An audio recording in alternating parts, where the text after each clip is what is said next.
And now to the telecommunications sector, where Nigerians are waiting with bated breath for the proposed increment in tariff. The federal government, however, is assuring citizens it would not allow telecom companies to increase tariffs by 100%. The Minister of Communications, Innovation and Digital Economy, Bosun Tijani, gave this assurance a few days ago on TVC News. Now, for some years, the telecom companies have been asking for an increase in tariff, citing rising operational costs, inflation and naira devaluation, among others. But the minister is of the view that should be a percentage threshold for the impending tariff increase, which should not be more than anywhere between 30 to 60%. He said though the companies are insisting that a 100% increase is what is needed to stabilize the sector, the government is well aware that such a level of increase will negatively impact the people. Now, for more on this development, Managing Director, Adio Strategy and Communications, Ayodele Adio, joins me on the news. He joins me in the studio.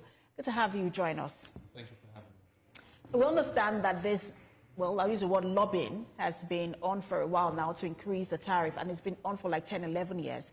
Some say that, look, it's necessary now but for sustainability of the sector. But how do you find the balance between sustaining the sector and ensuring that, or mitigating the impact that this will have on small and medium enterprises?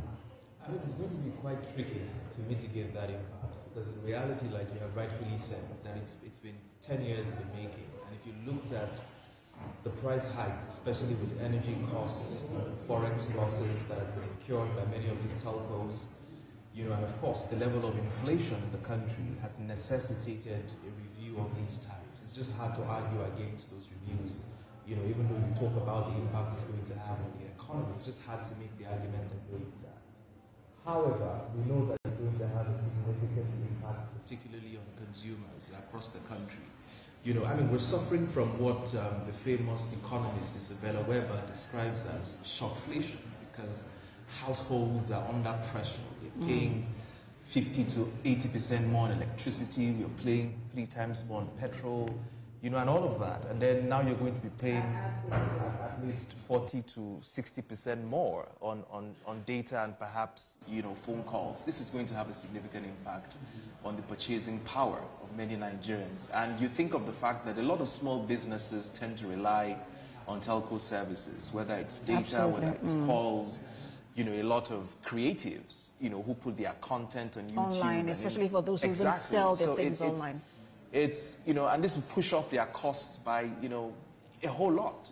I saw a study that said that it's going to cut down profitability by at least 7% for most small businesses. So these are the things that, it's going to be a tricky one for the minister to juggle, because you're in between a rock and a hard place. Because on the one hand, the service sector is the one driving the economy. If you looked at last year, they were the most impressive in terms of growth, and the telcos play a significant role in driving that growth. And so you cannot afford for that particular sector to be stifled with all of the challenges that the economy is currently grappling with.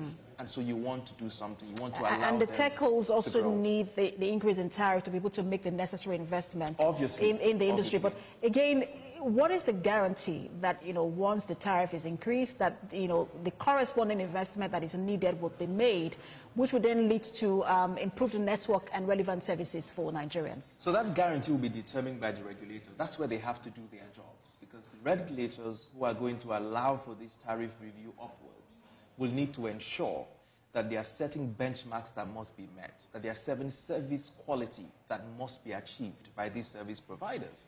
Because the ball will be squarely in their court to defend the interest of Nigerians. Because if we have to pay 40 to 60% more, there has to be a corresponding level of quality improvements on the side of the operators to defend or to sort of guarantee that increase, as it were. And so the regulators will need to do a better job in ensuring service quality improves across board, and not the situations where you have drop calls or poor network quality in certain areas, within metropolitan cities. So I think that's the job of the regulators to do. We need to put pressure on them to ensure that they extract as much value as they can from these operators and not just allow them. And I ask that because, in the power sector, there is an increase in the tariff, but for Nigerians, we've not seen any sort of power stability. But I also wanted to go back to, what you were saying earlier about the impact that this would have on, I mean, it's just 70% profitability of the SMEs. Is there a sense that government can defer this increase just because, these businesses, this particular government has said they are very keen on the growth of SMEs or MSMEs. And so is there a sense it can defer for a while just, to reduce just the challenges that these SMEs are grappling with? To be honest, I just don't see how they can defer it without strangulating the sector. Because if you looked at the numbers last year, I think MTN did a forex loss of about 900 billion naira. Airtel did a loss of about $260 million, right? Even though they made a profit of 75 million, there was a forex loss of about $260 million. So the sector is in trouble, right? And if you allow it to linger much longer, what is going to happen is that you're going to force job losses in that sector. Service quality will drop significantly. And then the impressive growth that the service sector is driving will also shrink. So that's why this is a catch-22 situation. You're between a rock and a hard place, right? So in the short term, I just don't see what options the federal government has, because at the end of the day, the costs are real. These companies can't run away from it. They're buying diesel at the market rate.